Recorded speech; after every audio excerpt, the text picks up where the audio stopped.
Muling nagbigay ng kanyang payag ang model actor na si Derek Ramsey sa update ng kanilang hiwalayan ng kanyang asawang si Ellen Adarna. Ayon kay Derek, hindi pwedeng manahimik na lamang siya sa gilid kung gayong patuloy pa rin ang ginagawang paninira sa kanya ni Ellen Adarna sa social media na parang feeling niya siya na ang may kasalanan at naging dahilan ng kanilang hiwalayan. Matatandaang may mga naglalabasang report sa social media noon na nagsasabing nilayasan umano ni Ellen si Derek ilang buwan na ngayon ang nakakaraan. May ginawang sablay umano ang aktor na nagpainit ng ulo ni Ellen Adarna at kasunod nga nito ay ang pag-aal sa balutan daw ng aktres bit-bit ang kanilang anak. Pero sa nakaraang episode ng Christopher Minute, mariing pinabulaan ng pa rin ng veteran showbiz columnist at host na si Christopher Min na naghiwalay na sina Ellen at Derek Ramsey. Pilit pa rin kasing pinoprotektahan ni Christopher Min ang tinagurian niyang anak-anakang na si Derek Ramsey sa publiko at sinabi pa nito noon na maliwanag pa sa fake news ang naturang mga chika sa social media na nagmumula sa mga vlogger na walang ginawa kundi ang magpakalat ng kasinungalingang balita tungkol sa mga nanahimik na artista.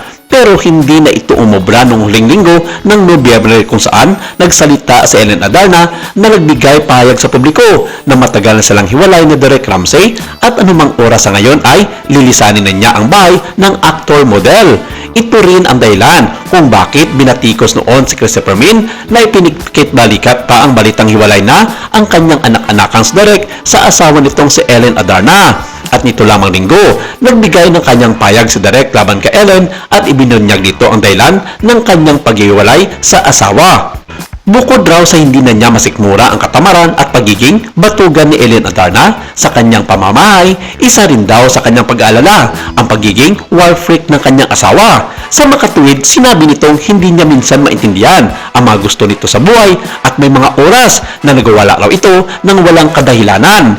Hindi raw totoo na may issue siya sa kanilang mga katulong sa bahay at sa mga yaya ng kanilang mga anak at binabaliktad lamang daw ni Ellen ang issue tungkol dito. Ang actress daw mismo ang inaayawan ng kanilang mga kasamaan sa bahay dahil ito raw malimit ang nagwawala sa kanila na parang baliw sa tuwing inaatake ito ng kanyang anxiety sa kanyang buhay.